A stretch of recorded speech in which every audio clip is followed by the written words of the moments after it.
सनातनियों की एकता पदयात्रा का प्रमुख लक्ष्य तो अभी वर्तमान में भेदभाव और जात पात को मिटाना है, परंतु अगर मंदिरों में ये प्रयोग की जाती है या पहल की जाती है तो निश्चित रूप से बहुत अद्भुत होगी, अनूठी होगी। इससे इस देश में वो क्लियर हो जाएगा कि देशद्रोही कौन है और राष्ट्रभक्त कौन है। तो निश्चित तौर से मंदिरों में वंदे मातरम हम तो कहते हैं मस्जिदों में भी होना चाहिए। महाराज, जिस तरह से दूसरा और है कि अभी देखा जा रहा है कि लगातार धर्मांतरण के मामले सामने आ रहे हैं देश के कई कोने जहाँ आदिवासी इलाके हैं, तो ऐसे धर्मांतरण इन दिनों बहुत बड़ा मुद्दा बना हुआ है। तो ऐसे में इस तरह की यात्रा चल रही है, दूसरा धर्मांतरण को लेकर आप किस नजर से देखिए, ये बहुत बड़ा विषय तो है कि धर्मांतरण है, और कारण क्या है ये भी बहुत बड़ा विषय है।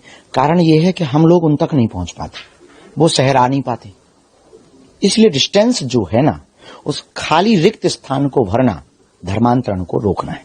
रिक्त स्थान कैसे भरेगा? हमें उनके बीच में उत्सव में जाना पड़ेगा, उनके बीच में कथाओं के लिए जाना पड़ेगा, उनको मंचों पर बुलाना पड़ेगा, उनका सम्मान उनका बरकरार रखना पड़ेगा। वोट बैंक के समय पर राजनीति तो राजनेता जाते हैं, गले लगाते हैं, कक्का दादा कहते हैं, फिर भूल जाते हैं। अब धर्म गुरुओं को, राष्ट्र के संतों को, आचार्यों को, जो अहिंदू घोषित होने की तैयारी कर रहे हैं, उन आदिवासी नहीं, हम तो उन्हें नया नाम देना चाहते, अनादिवासी को, सदा से हैं वो, भगवान श्री राम के साथ निषाद राज बन करके रहे, माँ सबरी माता उनके ही वंशज हैं ये सब लोग। निश्चित रूप से बहुत अद्भुत लोग हैं, और उनको उनके धर्मांतरण पर रोक लगाने की यही उपाय है। शिक्षा की व्यवस्था की जाए, वहाँ ईसाई मिशनरी वाले स्कूल डाल देते हैं, विद्यालय डाल देते हैं, हॉस्पिटल डाल देते हैं, उनकी मजबूरी है, वहाँ जाते हैं, ब्रेन वॉश करते हैं, तो निश्चित रूप से वो धर्मांतरण होता है। नमस्कार दोस्तों, बागेश्वर धाम के धीरेन्द्र शास्त्री आज से मध्य प्रदेश के छतरपुर में हिंदू जगाओ यात्रा शुरू कर रहे हैं। संतों की मौजूदगी में ये यात्रा 9 दिन तक चलेगी।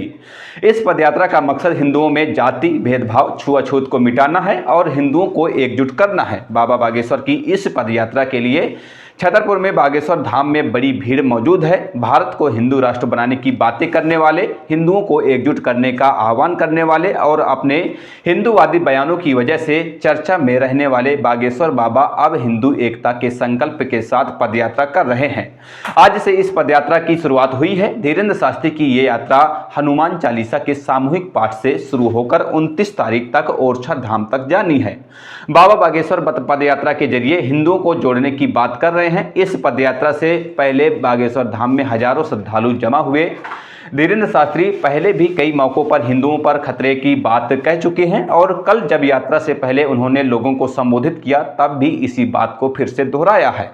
धीरेन्द्र शास्त्री बार बार हिंदुओं को एकजुट करने और संगठित होने की बात करते रहे हैं। जी न्यूज से इंटरव्यू के दौरान उन्होंने कहा कि जरूरत पड़ी तो ये पदयात्रा पूरे देश में निकालेंगे। बाबा बागेश्वर की इस पदयात्रा के लिए कड़ी सुरक्षा के इंतजाम भी किए जा चुके हैं।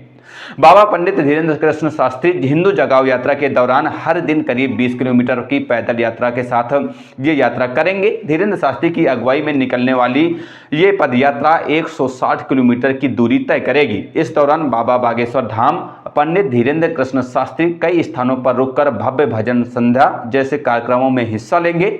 8 दिन चलने के बाद 29 नवंबर 2024 को इस पदयात्रा का समापन होगा। धीरेन्द्र शास्त्री के मुताबिक पदयात्रा सनातन के जागरण और हिंदुओं को आवाज उठाने के लिए प्रोत्साहित करने के लिए शुरू की गई है।